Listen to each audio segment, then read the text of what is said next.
Nigeria now commands the 22nd most powerful naval force in the world and #1 in Africa, a milestone that the Navy says was earned through rigorous investment and strategy. The Director of Naval Information, Captain Abidemi Folorunsho, highlighted this achievement during a visit to Channels Television's Lagos headquarters, where he sought collaboration towards a better representation of naval operations. Received by senior management led by the AGM Academy, Kingsley Uranta, Captain of the GM Academy, Kingsley Uranta, Captain Florishaw, also outlined the roadmap for the Navy's upcoming 70th anniversary and reaffirmed the force's zero-tolerance stance on crude oil theft. Yes, Operation Delta Sanity 2 to Operation Delta Sentinel.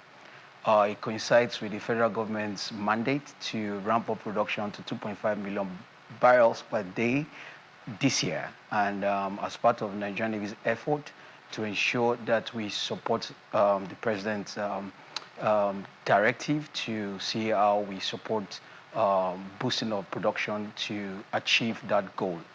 So basically, naval operations, to support it, we're leveraging technology, the use of drones, more ships, and the commander of the task group, the Flag Officer Commanding Central Naval Command, Rear Admiral Suleiman A.S., rightfully taking charge of that particular operation. At the last count, I don't have the right numbers offhand right now, but I know that we prevented over 87,000 plus barrels of crude oil from being stolen this month alone, and this is 18th of February.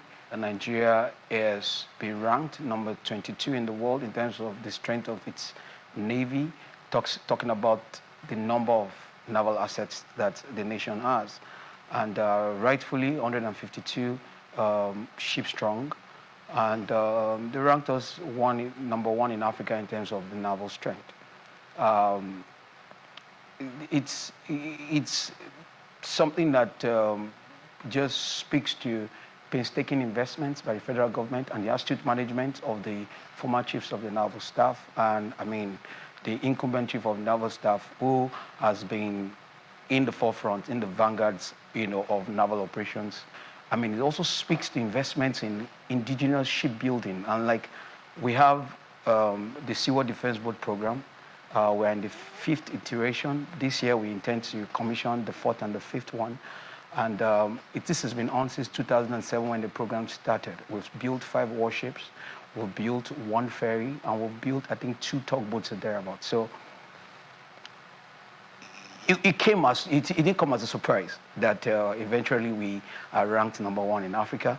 I think the real challenge now is to ensure that working with, to ensure that we consolidate on that position to make sure that we continue to guarantee the maritime safety and security of our maritime environment. Yeah.